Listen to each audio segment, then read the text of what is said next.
자, 요번에 우리가 이제 앞전 시간에 이제 우리가 이제 부동산 경기에 관련돼서 우리가 배웠어요. 맞죠?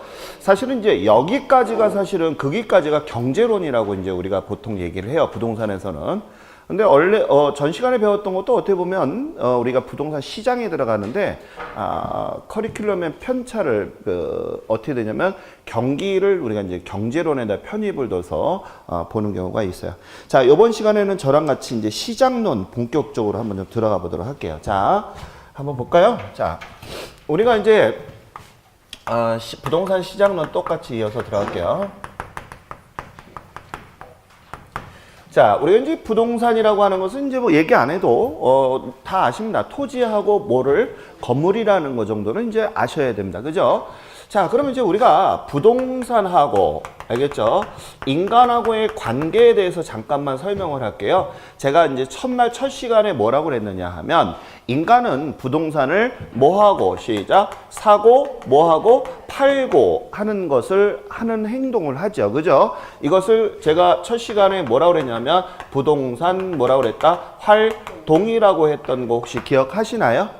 오케이. 자, 그 다음에 이렇게 사고 팔고 하다 보니까 어떻게 된다? 가격이 올라가거나 내려가거나 하는 것을 부동산 현상이라고 했던 거 기억하시죠?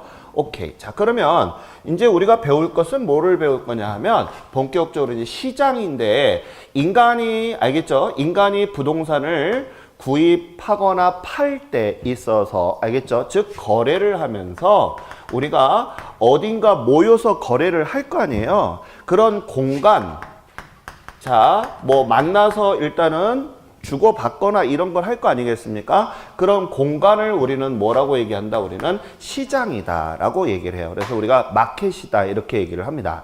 자, 다시 인간이 부동산을 뭐 하면서? 거래하면서 알겠죠? 그런 공간들을 우리는 뭐라고 한다? 시장이라고 얘기를 하는 거야. 그럼 이제 우리가 이 시장에 대한 것을 한번 저랑 같이 배워보도록 하겠습니다. 자, 먼저 우리가 시장을 어떻게 구분을 짓느냐 이것을 우리 한번 들어가 볼게요. 알겠죠? 자, 우리가 이제 시장이라고 하는 것은 구분을 질 때 첫 번째 이렇게 구분을 져요. 특정한 장소가 특정한 장소가 있냐 없냐 이렇게 구분을 져요. 자, 다시 특정한 장소가 있냐 없냐. 그럼 특정한 장소라고 하는 것은 어떤 것을 얘기하는 건지 우리가 좀 알아야 되겠어요. 맞죠? 자, 특정한 장소가 뭔지서부터 우리가 알아야 되는데, 자, 이렇게 특정한 장소가 있는 것을 우리는 뭐라고 얘기하느냐 하면 구체적 시장이다라고 얘기를 해요. 지금 제가 시장에 대한 얘기를 하는 거예요. 알겠죠? 자, 그래서 우리가 구체적 장소, 즉 특정한 장소가 있으면 이것을 우리는 뭐라고 얘기하고 구체적 시장이다라고 얘기하는 것이고요. 그 다음에 이런 장소가 없을 때는 이것을 우리는 뭐라고 하느냐 하면 추상적인 시장이다라고 얘기를 하고 있습니다. 알겠죠? 자, 다시 한번요. 자, 장소가 있다 이렇게 해서요. 특정한 장소. 그럼 선생님, 특정한 장소는 무엇을 뜻하는 건지 우리가 알아야 되겠어요. 맞죠? 그러면 우리가 이제 다 아는 거예요. 서울에서 제일 큰 데가 우리가 남대문 시장이라고 얘기를 해요. 맞아요? 한번 가보셨나요? 거기 가면 정말 커요. 그죠? 자, 우리 그러면 천안에서는 제일 큰 데가 어디예요? 중앙시장? 얼마나 커요? 쬐가네요, 여기는? 그렇구나. 제가 저기 광주에 갔는데, 화요일날 광주에 갔더니, 하여튼 무슨 시장인데, 엄청 커요. 이런 얘기를 하는 거예요. 그래서 얼마나 큽니까? 그랬더니 제가 이제 부산에, 제가 큰 시장이 부산 같은 경우는 이제 서면시장 유명하거든요. 그 정도 커요. 그 정도는 아니고요. 뭐 이렇게 얘기를 하던데 여기는 쬐까네요. 그죠? 자, 아무튼 이런 남대문 시장의 형태를 갖고 있죠. 그죠? 그 다음에 또 뭐가 있느냐 하면 부산에 가면 회로 유명한 시장이 있죠. 뭐예요? 그렇죠. 이런 것들은 다 유명하잖아요. 그죠? 자, 자갈치 시장 같은 경우. 즉, 이렇게 장소를 갖고 있는 것을 우리는 뭐라고 얘기한다? 구체적 시장이다. 이렇게 얘기하는 거예요. 이해가죠, 이거? 하지만 이런 추상적 시장은 장소가 없어. 그래서 얘네들은 우리가 뭐냐 하면 노동시장 같은 경우, 알겠죠? 따로 무슨 천안에 노동시장 따로 있는 거 아니잖아요. 그 다음에 또 화폐시장이라든지 또 자본시장 같은 눈에 보이지 않고, 알겠죠? 움직이는 이런 것 등을 우리는 뭐라고 얘기한다? 추상적 시장이라고 하는 거예요. 그러면 우리가 지금 배워야 될 것은 어떤 것을 배우느냐 하면 지금 부동산 시장에 관련된 것을 배우는 거래요. 맞죠? 그러면 이 부동산 시장에 대해서는 어떤 것을 갖고 있느냐? 구체적 시장하고 추상적 시장이 같이 다 포함되고 있는 거. 이것을 우리는 부동산 뭐라고 한다? 시장이다. 이렇게 얘기를 하는 거야. 그럼 부동산 시장에서는 몇 가지 성질을 갖고 있다? 두 가지를 다 갖고 있는 거야. 욕심쟁이야. 알겠죠? 후후. 자, 욕심쟁이야. 뭐하고 뭐를 갖고 있다고요? 시작. 얘하고 얘 갖고 있는 거야. 이해 갔죠, 이거? 꼭 알아야 돼. 그래서 우리가 부동산 시장은 양면성이 있다. 이렇게 얘기를 해요. 알겠습니까? 자, 그럼 이제, 첫 번째는 이 부동산에 대한 시장의 구분을 설명을 했고, 알겠죠? 두 번째는 우리가 형태별로 구분을 하실 수가 있어야 되겠다. 자, 시장을 형태별로 구분했다는 얘기는 뭐냐면, 형태가 뭐예요? 만질 수도 있고 볼 수도 있는 것을 우리는 형태라고 하는 거예요. 다시 만질 수도 있고 볼 수도 있는 거 뭐라 한다? 형태. 그러면 시장을 지금 제가 어떻게 시작 형태별로 구분한 거야. 이해가요 이거? 그럼 우리가 이 형태별에는 크게 두 가지가 있어요. 하나는 뭐냐 하면 완전 경쟁 시장으로 이렇게 구분을 짓고, 알겠죠? 또 하나는 불완전 경쟁 시장으로 이렇게 크게 두 가지로 구분하고 있습니다. 아주 중요해요. 알겠죠? 다시, 자, 완전 경쟁 시장하고 또 뭐하고 불완전 경쟁 시장. 지금 제가 요것은 프린트에 아마 없을 거예요. 이런 것들은 사진을 찍어도 좋아요. 알겠죠? 사진을 찍거나 쓰시던가 이렇게 하는데 쓰는 거 말고 사진을 찍어요. 알겠죠? 대신 제가 안 나오게 좀. 근데 안 나올 수가 없어. 배가 나와가지고. 네, 그러니까 아무튼. 자, 여기 보면 완전 경쟁 시장하고 여기 뭐라 그랬어요, 지금? 불완전 경쟁 시장. 이게 우리 시험에 나오는 거예요. 그러면 우리가 이제 앞으로 배울 것은 어떤 거 배울 거냐면 완전을 알아야 불완전을 이해할 수 있는 거거든요. 맞죠? 그래서 우리가 알아야 되고요. 불완전 시장을 우리가 상당히 중시하는데 왜 그러냐 하면 바로 불완전 시장이 부동산 시장이거든요. 알겠죠? 자, 우리 부동산 시장은 무슨 시장이라고요? 불완전 시장이에요. 불안해. 알겠죠? 불안해. 그래서 우리가 이 불완전 경쟁 시장에는 크게 우리가 또 세 가지로 구분을 짓고 있어요. 거기 보게 되면 독점 시장이다. 이렇게 프린트에 나와 있고요. 있나요, 거기? 그 다음에 또 과점 시장이다. 이렇게 나와 있고요. 맞죠? 그 다음에 또 뭐라고 했냐면 독점적 뭐라고 했어요? 경쟁 시장이다. 이렇게 세 가지로 구분하고 있어요. 근데 이것은 크게 중요한 게 없어. 왜냐하면 현실 괴리감이 좀 있어. 우리 지금 경제 돌아가는 거예요. 알겠죠? 옛날에 90년대만 하더라도 이게 이런 이론이 맞았는데, 알겠죠? 현재는 그렇지 않아요. 좀 이따 제가 다시 설명을 할게요. 알겠죠? 일단은 우리가 시장의 형태별로 구분을 짓는 것은 이렇게 구분을 짓고 있다. 시작. 완전 경쟁 시장과 불완전 경쟁 시장으로 하고 있다. 그러면 선생님, 시험에서 이거 정말 많이 나온다고 그랬잖아요. 이 시험에 정말 많이 나옵니다. 제가 지금 별표 몇 개 쳤어요? 웬만하면 2개 많이 치는데 3개 치잖아요. 맞죠, 이거? 그럼 나와, 안 나와? 나와. 안 나오면 법적으로 걸려. 알겠죠? 얘는 나오는 내용이야. 그래서 이건 아주 중요해. 자, 그런데 우리 선생님들이 이 내용을 머릿속에 담으려고 하는데 전부 다 외우니까 자꾸 어긋나는 거야. 오래 못 가. 그러면 안 돼. 알겠죠? 제가 그거를 쉽게 이해할 수 있게끔 설명할 거니까 잘 봐요. 자, 우리가 시장에 대해서 크게 두 가지로 구분을 졌다. 그쵸? 뭐하고 뭐? 시작. 완전 경쟁 시장하고, 자, 그 다음에 또 하나는 불완전 경쟁 시장으로 자, 우리가 구분을 줬어요. 자, 그럼 우리가 이 완전 경쟁 시장하고 이 불완전 경쟁 시장하고의 용어를 우리가 알아야 되는데, 자, 일단 제가 쉽게 한번 좀 접근을 좀 한번 들어가고 싶어요. 알겠죠? 잘 봐요.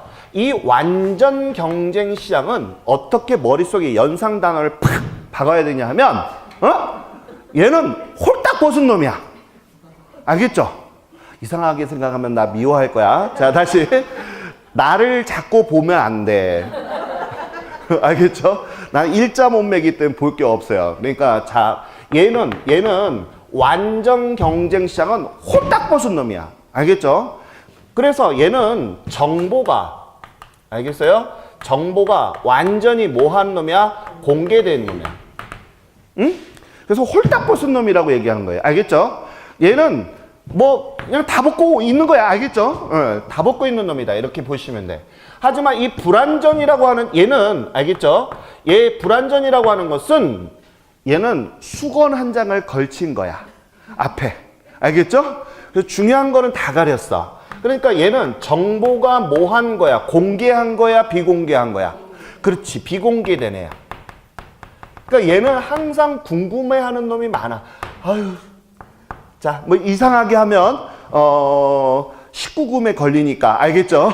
여기까지만 하겠습니다. 아무튼 중요한 거. 자, 불안정 경쟁 시장은 무슨 공개했다고요? 비공개야. 그러면 여기에서 이제 머릿속에 팍 꽂아 드릴게요. 알겠죠? 제가. 자, 여기 봐요. 아까 제가 이 불안정 경쟁 시장은 제가 뭐라고 그랬어요? 무슨 시장이라 했어요? 부동산이야, 부동산. 그럼 우리가 시험에서 정말 많이 나오는 게 뭐다? 이거 배우는 거잖아, 우리가 이거. 부동산 배우는 거 맞죠?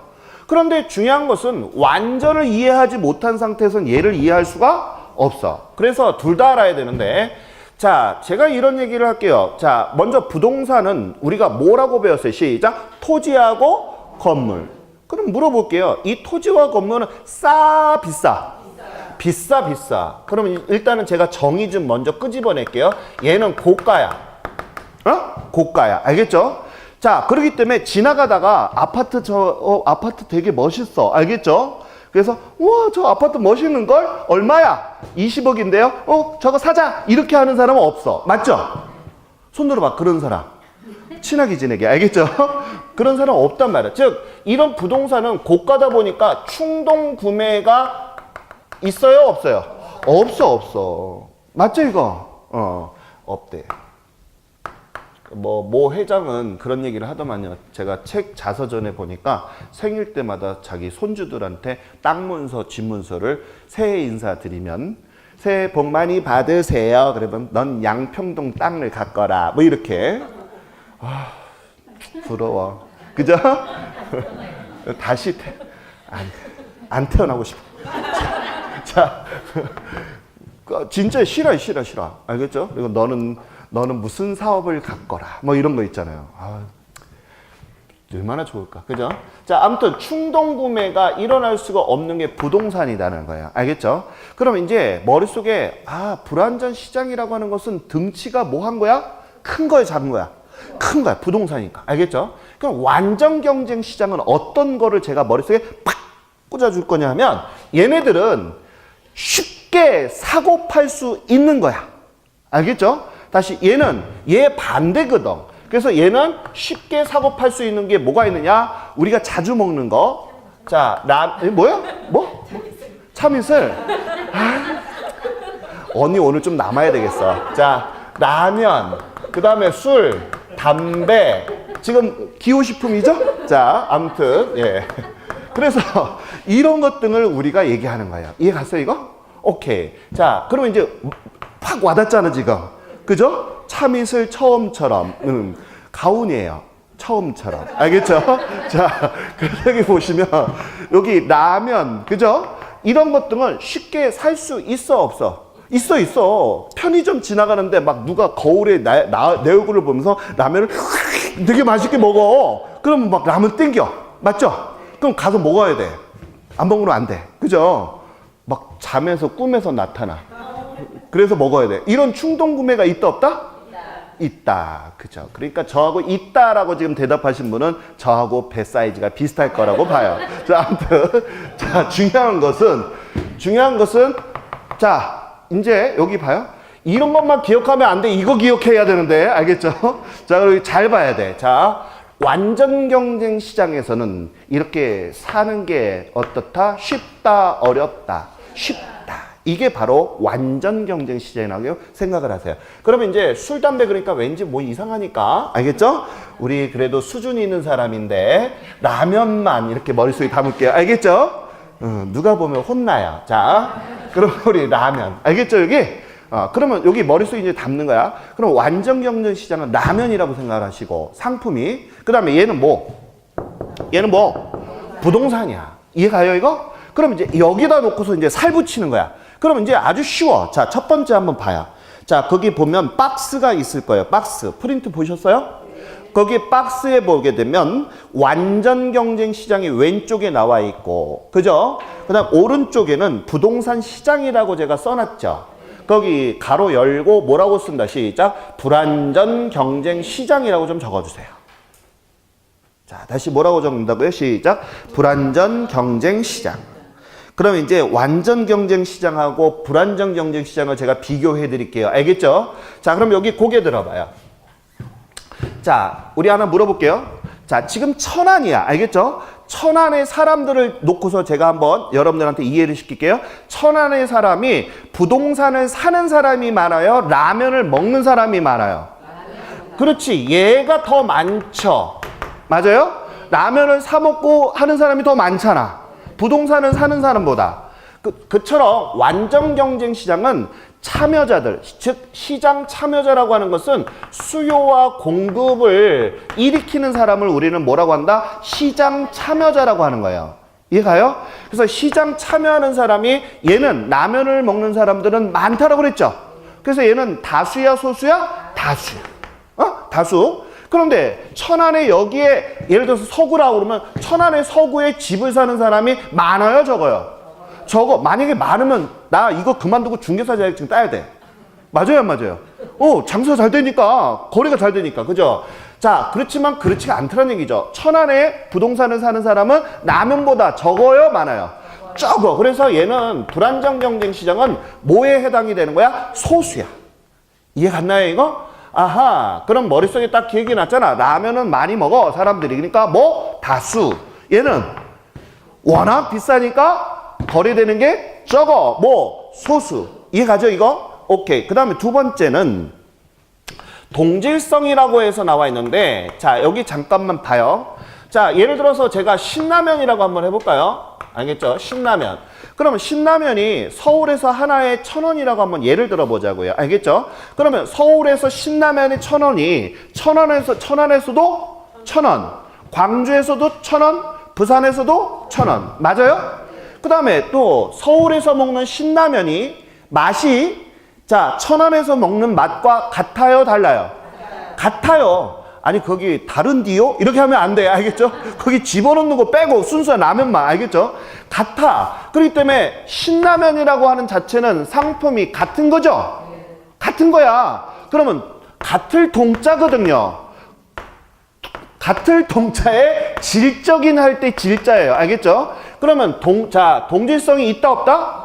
있다. 라면은 있어. 하지만 부동산 같은 경우는 천안에 서구 1번지, 2번지의 땅값이 같아요, 달라요?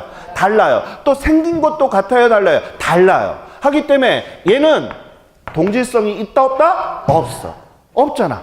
그래서 우리가 개별성이 있다, 지역성이 있다, 국지적이다 이런 얘기를 계속하고 있잖아요. 맞죠, 이거? 아, 그렇구나. 그 다음에 또 하나 뭐가 있냐 하면, 자, 진입과 퇴거라고 그랬죠? 그죠? 그러면 아까 제가 진입과 퇴거는 뭐라고 하냐면 사고? 팔고라고 했던 거 기억해요? 오케이. 그럼 라면은 사고 팔기가 쉬워, 어려워? 언제든지 우리가 사 먹을 수가 있어. 저가다 보니까. 맞죠, 이거? 하지만 부동산은 사거나 팔거나 하는 게 쉬워, 어려워? 어려워. 또 이게 이 부동산이라고 하는 것은 사회성이나 공공성이 되게 많아요. 이게 뭐냐 하면 내 뜻대로 안 되는 경우가 많아. 국가에서 있잖아요. 투기를 근절을 한다거나 하는 공공성적인 재화이기 때문에 이런 제한을 많이 받아요. 그렇잖아. 우리가 뭐 DTI라든지 무슨 담보라든지 소득에 관련돼서 뭐 대출금을 줄이거나 이런 경우가 많아, 적어? 많아. 이런 부동산은. 이해 갔죠? 그러다 보니까 이런 문제가 있어요. 진입과 뭐가? 퇴거가 어려워요. 이해 갔어요? 얘는 뭐라고요? 쉬워요. 진입과 퇴거, 즉 라면은 먹기가 뭐해? 쉬워요. 하지만 이런 부동산은 돈도 많이 들어가기 때문에 자금도 많이 모아야 되고, 맞아요? 그렇기 때문에 얘는 어려워. 이해 갔죠, 이거? 그러면 머릿속에 딱 기억을 하니까 쉽게 우리가 이해할 수 있어. 아, 라면은 많이 사 먹어? 맞죠? 부동산보다? 그 다음에 같은 제품이야? 신라면? 맞죠 이거? 그 다음에 사기가 쉬워요. 얘는 어려워. 반대가 불완전이니까. 이해가요 이거? 그러니까 머릿속에 그냥 맹목적으로 외우지 말고 딱 이렇게 틀을 잡아놓고 머릿속에 담아야 돼. 이해갔죠 이거? 자, 그 다음에 마지막으로 정보 이렇게 나왔는데 아까도 제가 설명했어. 자, 여기 봐요. 라면 가격은 공개돼 있어요? 안 돼 있어요? 돼 있어. 자, 봐요. 마트에 가게 되면 무슨 라면 밑에 가격이 있어 없어? 있어. 맞아요? 어디를 가나 우리가 신라면의 가격은 1,000원이라는 걸 알 수가 있다 없다? 있어. 있잖아요. 맞죠? 근데 이런 부동산은 알 수가 없어. 자, 예를 들어서 볼게요. 내가 지금 자, 여기 천안을 막 걸어가. 1-1번지 지나가. 그럼 토지가 난 평당 2만 원이에요. 이렇게 하고서 얘기를 하지 않아요. 맞죠 이거? 어? 그지 않나요? 이렇게 먹고 살아야 돼. 자, 아무튼 자, 이해 가죠 이거? 그래서 여기 보면 이런 부동산은 이해 가죠 이거? 부동산은 어쩐다고? 정보가 뭐해? 비공개. 그래서 이렇게 토지마다 가격이 뭐해? 달라. 그래서 이런 것들을 전문적으로 하는 사람이 뭐라고 그랬다? 감정평가사라는 사람이 필요한 거예요. 그래서 이해 갔죠? 아마 우리 선생님 대출 한 번씩은 받았을 것 같은데 제가 예를 들어 대출을 받으러 가요. 그럼 은행에서 뭐라냐면 감정 비용이 이자 비용이 포함이 됩니다. 근데 아파트 시세는 누구나 다 아는데도 불구하고 계속 받을 때마다 감정가를 받잖아요. 맞죠? 이처럼 우리가 정보가 뭐 하는 거예요? 비공. 꼭 알아두실 게 있어요. 우리 이제 그 중개사법인가에 보게 되면 그 소비자에 대해서 비밀 유지 보안이라고 하는 그런 준수사항을 있는 걸로 알고 있어요. 맞죠? 그래서 거래된 사항을 공개하지 않아. 그러면 안 돼. 공개하면 안 돼. 알겠죠? 예를 들어서 이런 경우 있죠. 10억짜리 건물을 내가 4억에 샀어. 그러면 6억이나 싸게 주고 샀단 말이에요. 급매물로 사거나 이런 경우 있잖아요. 근데 우리 선생님한테 내가 이거를 10억짜리를 12억에 팔았어요. 그럼 우리 선생님은 당연히 시세가 12억이니까 그냥 2억 정도 비싸게 주고 샀지만 나중에 오를 거라는 기대감을 갖지요. 맞죠? 근데 이것을 뭐라 하냐면 4억에 주고 샀다고 이 부동산 이거 중개인이 얘기하게 되면 나한테 뭐라 한다? 볼 때마다 재란 도둑놈 이런 얘기 한단 말이야. 맞아요, 안 맞아요? 맞죠? 왜냐면 4억에 사서 12억에 팔으니까 도둑놈이라고 손가락질 한단 말이야. 그럼 나 볼 때마다 재수없다고 막 얘기한단 말이야. 그럼 돼, 안 돼? 안 돼. 싸움이 일어난다니까? 그죠? 이 친구가 나보다 더 크면 모가지 뺐다 꼈다 한다니까, 나 볼 때마다. 그러니까 안 돼. 이해 갔어요, 이거? 그래서 우리 선생님이 꼭 알아두실 게 뭐냐 하면 절대 뭐 해야 돼? 비밀 유지를 해야 돼. 이해 갔어요, 이거? 그래서 우리가 이런 부동산 시장은 정보가 공개야, 비공개야? 비공개. 그래서 아까 제가 처음에 시작할 때 뭐라고 그랬어? 얘는 가린 거라고 그랬죠? 얘는 뭘로 가렸어? 수건으로. 이해가요? 그래서 수건으로 가려 있는 놈이야. 그 다음에 얘는 홀딱 벗은 놈이라고 그랬죠? 어때요? 이렇게 이제 머릿속에 정리가 돼요, 이제? 오케이. 그 다음에 이제 살 붙이는 거야. 이해 갔죠, 이거? 그럼 거기 한번 봅시다. 거기 보시게 되면 완전 경쟁 시장 2번 보이십니까, 지금? 위로 이제 올라가서, 맨 위로 올라갔어요? 거기 제가 뭐라고 정의를 했는가 한번 봐요. 수많은에다가 동글뱅이. 수많은. 그러면 아까 제가 자, 완전 경쟁 시장은 다수다, 소수다. 다수. 그래서 수많은 이런 얘기예요. 알겠죠? 그 다음에 생산자와 소비자라고 하는 것은 수요와 공급이라고 그랬죠. 그죠? 자, 주어진 시장 가격 하에 거기다가 가로 안에 정보가 공개된 에다 동글뱅이. 정보가 공개됐다고 그랬죠. 완전 시장에서는. 맞아요? 그 다음에 거기 보니까 동질에다 동글뱅이.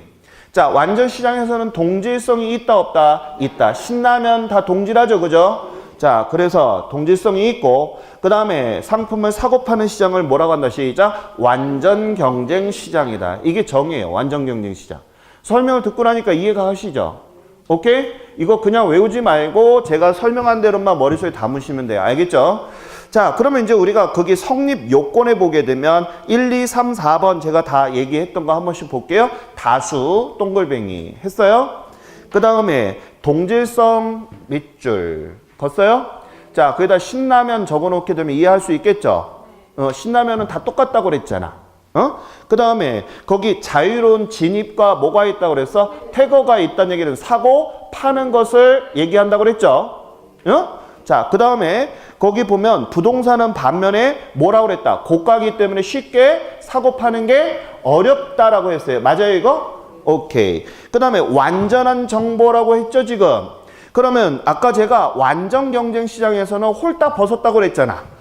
공개가 다 돼 있잖아. 라면 가격은 알 수가 있어, 없어? 있어. 알 수 있잖아. 어디를 가더라도. 맞아요? 그렇기 때문에 정보가 공개가 돼 있지만 부동산은 알 수가 없어. 없잖아요. 그렇죠? 자, 어때요? 지금 제가 완전 경쟁 시장하고 불안정 경쟁 시장에 관련된 내용을 쭉 설명하니까 이제 확 와닿아요? 외우면 안 돼. 이거를 내가 이해를 하면서 해야 오래 간다고 그랬어요. 자, 그러면 이제 우리 시험에서는 어떤 게 가장 많이 나오냐면 3번 부동산 시장의 특성이라고 나온 거 있어요. 거기다 별표 3개. 자, 별표 3개 쳤죠, 제가 지금.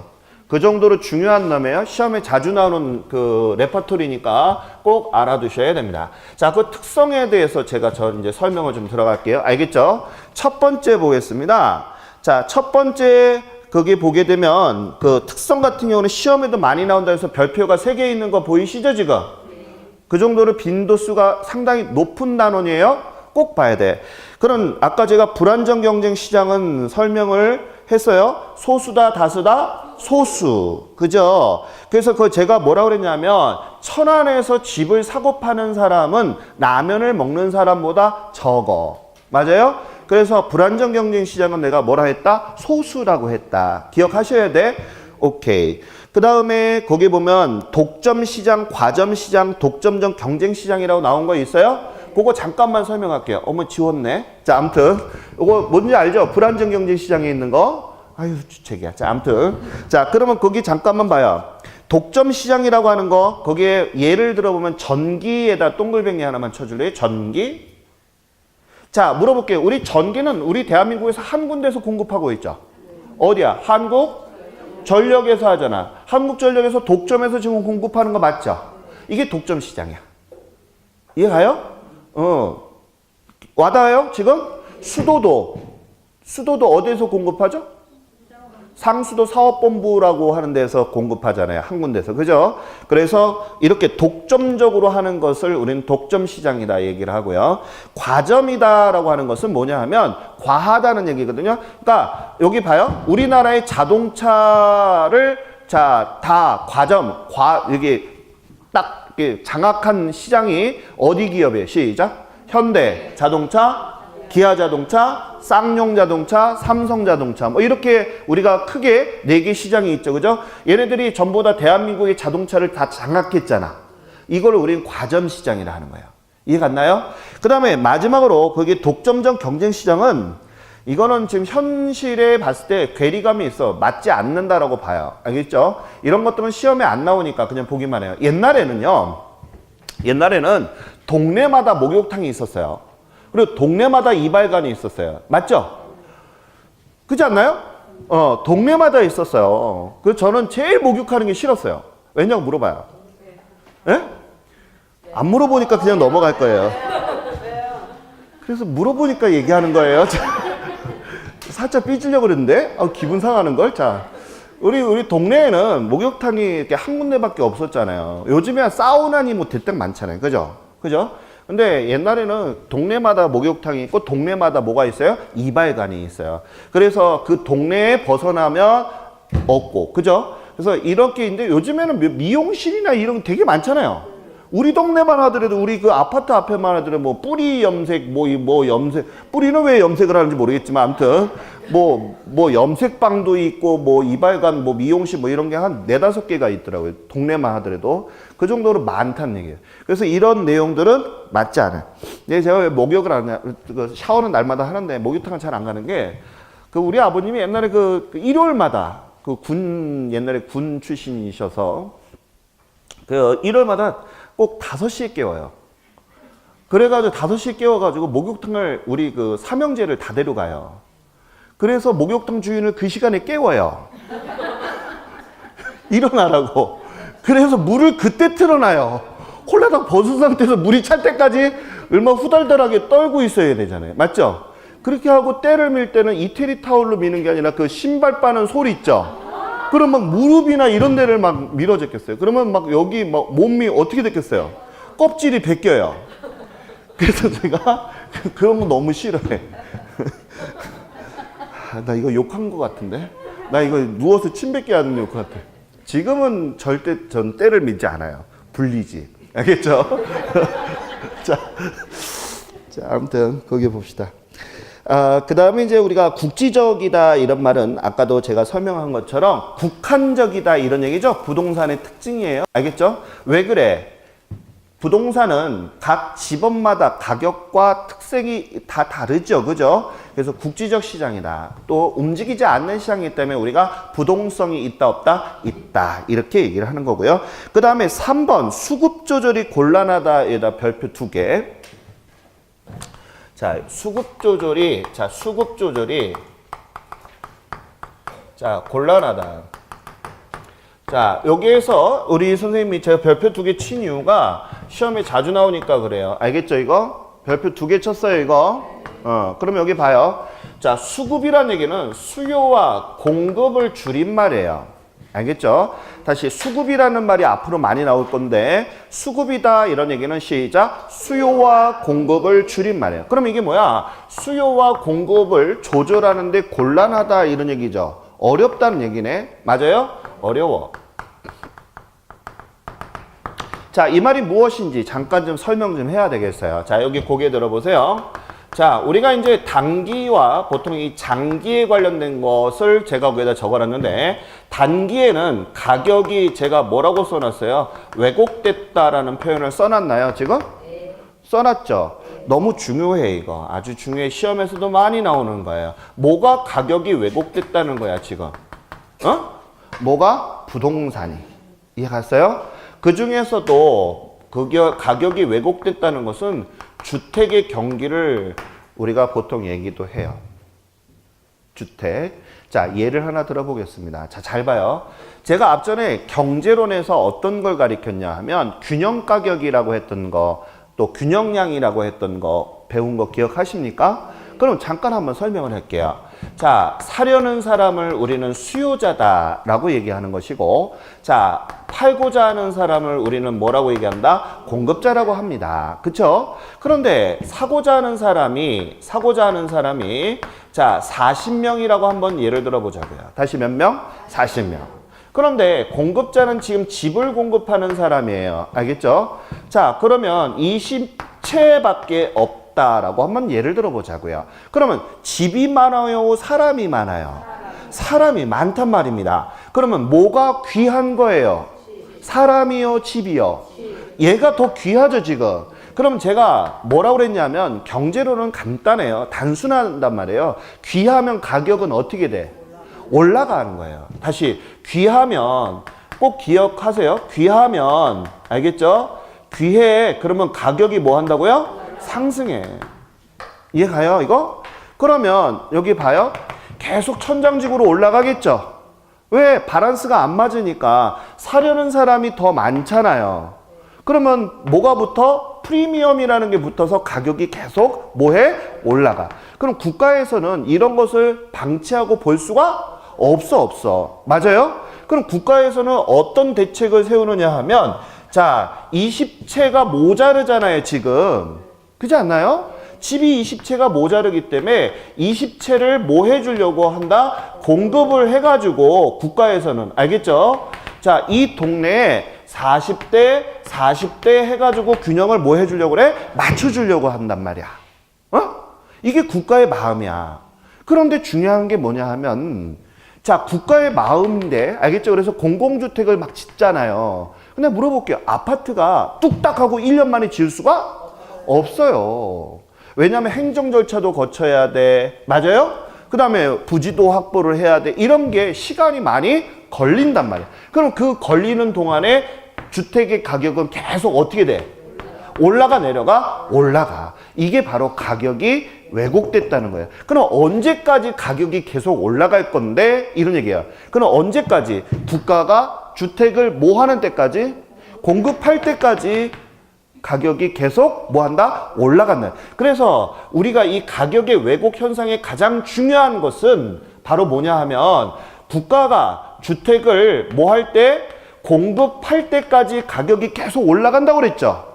즉 공급 시차까지 가격이 뭐 한다? 왜곡된다는 거예요. 아주 중요해. 이해 가요 이거? 자, 이 원리를 모르면 안 돼. 앞으로 계속 시험에 나올 거니까. 알겠죠? 자, 다시 한번. 자, 가격이 왜곡되는 현상이 뭐 때문에 그래? 공급 시차야. 여기서 공급은 무엇을 공급하는 거죠? 집. 이거 모르면 안 돼. 왜냐하면 공급 시차가 뭐야 그랬는데 뭣도 모르고 그냥 공급 시차만 외우면 안 돼. 뭐를 공급하는데 시간이 걸린다는 거야? 집이야, 집. 어? 그래서 집을 공급하는데 시간이 걸리는데 그동안의 가격이 뭐해? 천장직으로 올라간단 말이야. 왜? 20명이 집이 없기 때문에. 이게 우리 부동산 시장의 특성이에요. 이게 시험에 나오는 거야. 그럼 여기서 살짝 어렵게 나오게 되면 뭐라고 하느냐면, 잘 들어요. 잘 들어야 돼. 자, 단기적일 때 주택의 공급은 탄력이야, 비탄력이야? 어? 이런 얘기가 중급 시험에 나오는 거야. 그러면 탄력이야, 비탄력이야? 비탄력. 우리 배웠잖아. 탄력은 많다, 비탄력은 적다. 까먹으면 안 돼, 이거. 정말 중요해. 그래서 이런 게 시험 문제로 나오는 거야. 그러면 이제 봐. 장기라고 했죠. 그죠? 장기에 국가가 20명한테 집을 지어줬죠. 어? 그러면 이제 바란스가 맞았어, 안 맞았어? 그러면 집들이 많겠죠, 그죠? 그러면 얘가 어떻게 됐어? 귀해, 안 귀해? 안 귀해. 맞아요? 그러면 옛날에 가격이 올라갔던 게 가격이 어떻게 되겠어? 내려가겠죠, 그죠? 그래서 집이 어떻게 돼? 나중에 탄력적으로 될까? 비탄력적으로 될까? 탄력적으로 된다는 뜻이에요. 안정세가 들어간다는 얘기예요. 이해가요, 이거? 그래서 지금 수급 조절의 곤란이라고 하는 것은 뭐를 얘기한다? 단기다, 장기다. 수급 조절이 곤란하다며. 그러면 이건 단기야, 장기야? 그치. 그것을 우리가 알아야 된다는 거야. 그냥 외우면 안 돼. 이해가요, 이거? 왜냐하면 제가 부탁드릴게요. 우리 옛날에 중고등학교 때 벼락치기 공부하시는 분들이 여기 종종 있어. 저도 그랬으니까. 알겠죠? 근데 그렇게 공부하게 되면 오래 못 가. 그래서 제가 설명을 자주 하는 거야. 그래서 이런 이론들은 우리 선생님 이해만 하면 상식적인 하에서 문제를 풀 수 있어요. 외우지 않더라도. 이해가죠? 그래서 꼭 이거를 그냥 외우지 말고 제 설명하는 거 하되, 이 설명을 한 번 들으면 자꾸 까먹으니까 뭐 봐야 돼? 자꾸 동영상 반복해서 봐야 돼. 이해가죠, 이거? 그래서 한 번씩 눌러줘야 돼. 최고예요? 이런 거. 알겠죠? 자, 그래서 수급 조절이 곤란하다는 거 무슨 얘기인지 아시겠죠? 꼭 알아둬야 돼요. 그 다음에 비공개성이다. 아까 제가 부동산은 공개되지 않는다고 그랬죠. 거래된 정보라든지 이런 것들이 공개되지 않기 때문에, 알겠어요? 항상 정보 비용이라는 게 따라다녀. 나중에 우리 투자론 할 때도, 들어갈 때, 정책론 할 때도 항상 이게 나와요. 자, 하나 거기 보게 되면 여기 정보 비용이라고 하는 것은 간단한 거예요. 이런 거예요. 자, 여기 봐요. 자, 여기가 개발이 된대. 알겠죠? 개발이 된대. 근데 몇 년 후에? 5년 후에. 근데 아무도 몰라, 이 사실을. 그런데 이게 지금 평당, 자, 우리가 평방미터당, 알겠죠? 1,000원씩 한다라고 한번 해볼게요. 근데 이게 개발이 되게 되는 순간, 자, 평방미터당 10만 원이 된다라고 한번 해볼게요. 그 정도 되겠죠, 그죠? 몇배가 오른 거예요? 어마어마하게 올랐죠, 그죠? 그러면 이런 소식을 듣는 순간, 자, 얘가 뭔가 전달하는 사람이 있었을 거 아니에요, 나한테. 그럼 대가를 바라겠죠. 내가 뜨거운 정보 하나 가르쳐 줄게. 나한테 대가 좀 줘.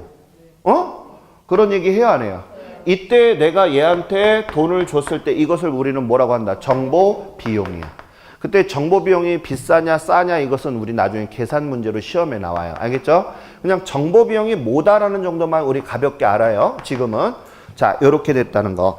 그 다음에 비표준화, 개별성, 건별 이렇게 나와 있는데 거기 한번 또 보겠습니다. 우리가 부동산이라고 하는 것은 건건마다 다 다르다고 그랬죠. 맞아요?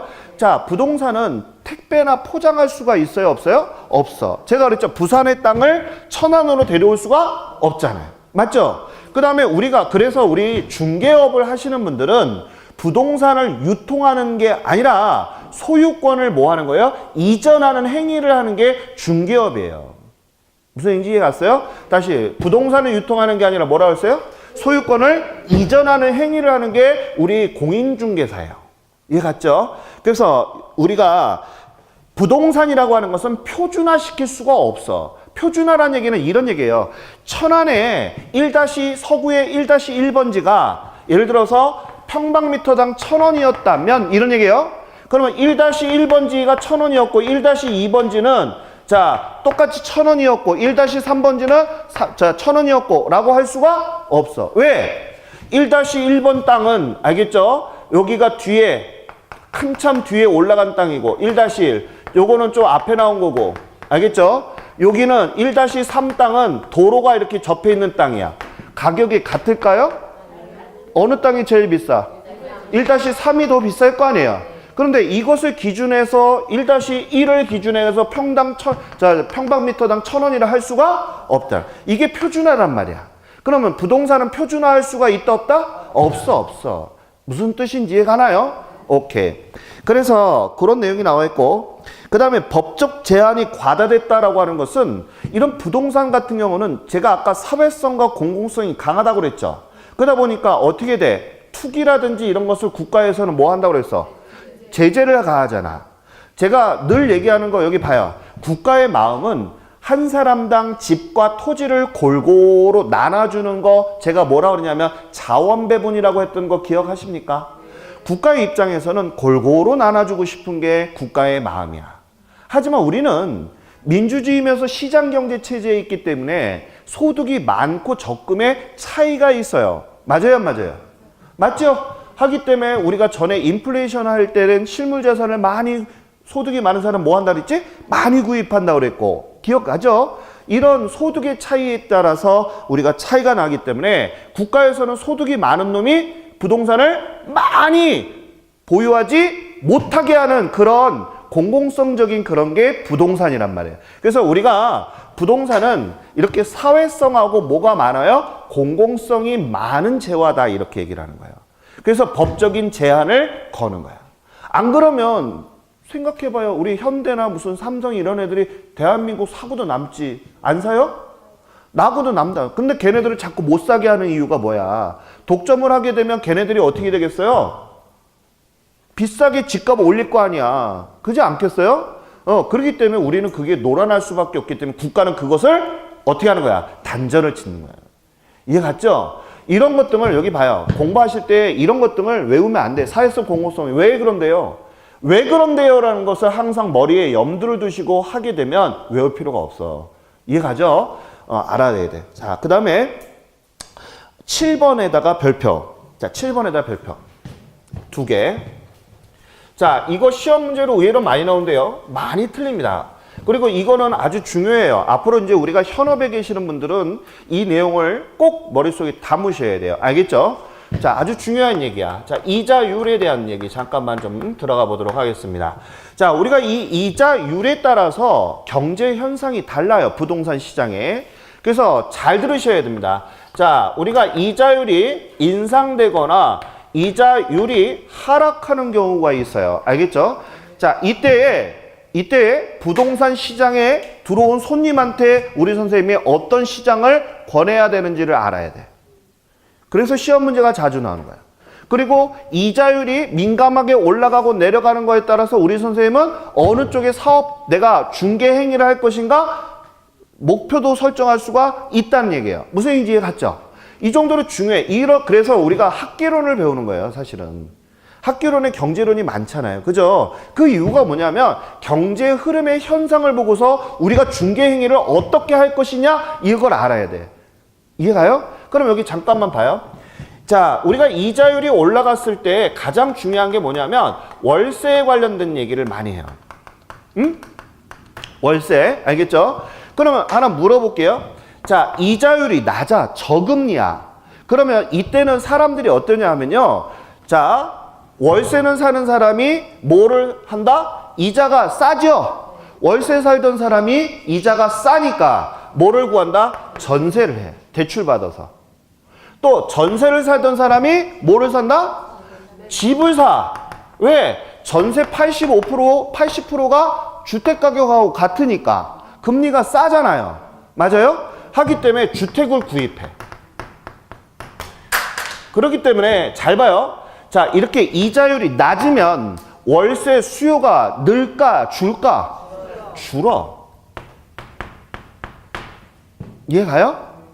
그 다음에 자, 요번에 한번 봐요. 월세 요번에 이자율이 올라갔죠. 어? 이자율이 올라가게 되면 주택을 구입하거나 또는 대출을 받아서 전세로 살기가 쉬워 어려워?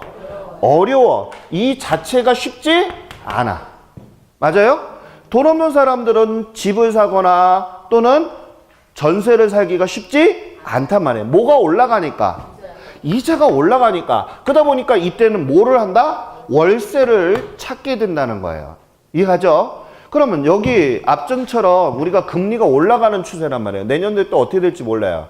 지금 뭐 경제란에서는 이자를 너무 성급하게 올려갔다 뭐 이런 얘기도 하고 뭐 여러 가지가 많은데, 왜냐하면 지금 우리나라에 집을 현찰로 준 사람들이 그리 많지 않아요. 전부 다 못 끼고 대출 끼고서 샀기 때문에 우린 민감하단 말이에요. 맞아요, 맞아요. 그러면 몇 천을 대출 받은 게 아니라 집을 살 때는 몇 억을 끼고서 대출을 받기 때문에, 맞죠? 2억에 우리가 1%만 하더라도 큰 돈이란 말이에요. 그렇지 않나요? 그렇기 때문에 그것을 갚지 못하게 되면 우리는 주저앉을 수밖에 없는 현실이기 때문에 이자율에 상당히 뭐하다? 민감하다는 거예요. 맞죠? 그러면 우리가 부동산 중개업을 갖다 하면서 소비자들이 왔어. 금리가 막 올라가는 거야. 어? 그러면 우리 집을 찾는 사람한테 무엇을 권해야 돼? 이자율이 올라갈 때는 월세를 권하는 것이고. 알겠어요? 그러면 또 물어볼게요. 집을 내놓으려고 하는 사람이 있어. 전세로 내놓을까? 아니면 월세로 내놓을까? 언니 어떻게 했으면 좋겠어? 이런 얘기 해, 안 해? 해. 그때 뭐라고 얘기해야 돼요? 이자율이 막 올라가. 어? 그때 뭘로 내놔야 돼? 그치, 월세로 내놔야 돼 라고 얘기를 해줘야 되는 거야. 그래서 이거를 배우는 거예요, 지금. 이해 가나요, 이거? 이거를 그냥 배우는 게 아니라 우리가 앞으로 이제 사업이잖아요. 그죠? 이런 내용들을 머릿속에 담으셔야 된다. 그러다 보니까 이런 것은 현실적으로 우리가 피부에 와닿는 내용이죠? 시험에 잘 나올 것 같죠? 그래서 담아야 돼. 알겠죠? 그 다음에 8번에도 별표 2개. 자, 8번에도 우리 앞전에 다 배웠어요. 어떤 게 있었냐면 부동산을 초과로 뭐 했다 지금? 공급했다 그랬죠. 그러다 초과 공급에다가 밑줄. 그럼 물어볼게요. 공급이란 얘기, 초과로 공급했다는 얘기는 공급이 많아 적어? 그러면 머릿속에 이제 기억을 해야 돼. 공급이 많아. 그럼 가격이 떨어지는 거야. 흔하면 가격이 떨어져. 알겠죠? 그러면 자, 이런 시장에서는 가격이 떨어지는 시장. 아까 제가 어떻게 된다고 그랬어요? 이렇게 가격이 떨어지는 시장에서 누가 짱이라고 그랬지? 그렇지. 이거 배운 거잖아. 맞아요? 오케이. 그러면 초과 수요라고 그랬죠? 살려는 사람이 많아. 근데 팔려는 물건이 없어. 그러면 뭐가 귀한 거야? 집이 귀한 거 맞죠? 그럼 여기는 누가 짱이야? 매도자. 우리 아까 배웠던 내용이에요. 그래서 시험에 나오는 거고. 그 다음에 자금의 유용성과 밀접하다 이런데 거기다가 밑줄 좀 넣어주세요. 부동산은 자금의 축적이 쉬워요? 어려워요? 어려워. 부동산은 워낙 고가잖아요. 맞죠? 그래서 우리가 사실은 그래요. 우리 참 그 젊은 세대들이 취업도 안 되지만 어렵게 직장을 들어가는데 요즘 현실적으로 급여가 어때요? 낮아. 그러면 한번 생각을 해봐. 1억을 모으려고 한 달에 100만 원씩만 꼬박꼬박 저축한다 해도 10년 이상을 저축을 해야 돼요. 100만 원씩 매달. 알겠죠? 그럼 10년 후에 그 1억은 그대로 값어치를 할까? 물가가 올라가기 때문에 돈의 값어치는 떨어진단 말이에요. 맞아요? 그렇기 때문에 젊은 애들이 요즘에 집을 살려 하지 않아요. 그래서 외국처럼 렌트 문화로 많이 가요. 집을 그냥 빌려 쓰는 그런 있잖아요. 외국 영화들 보면 렌트로 많이 해서 쓰잖아요. 그런 추세로 지금 많이 가고 있는 것 같아요. 그러다 보니까 집에 가니까 제 그 한참 후배가 결혼을 앞전에 했는데 집에 갔더니 다 렌트 상품이야. 공기청정기, 정수기 뭐 이런 거 있잖아. 냉장고 이런 것도 다 야, 너 산 거 뭐 있어? 막 웃더라고요. 요즘 빌려 쓰는 게 대세래나 모르면서. 그럼 와이프도 빌려 쓰지 그랬어. 우스갯소리로. 자, 그래서 우리가 축적이 필요하다 이렇게 하고 제일 중요한 거 유효 수요에다가 동글뱅이 좀 쳐주세요. 유효 수효라고 했네요. 아, 제가 오타를 많이 냈네요. 수요, 유효 수요.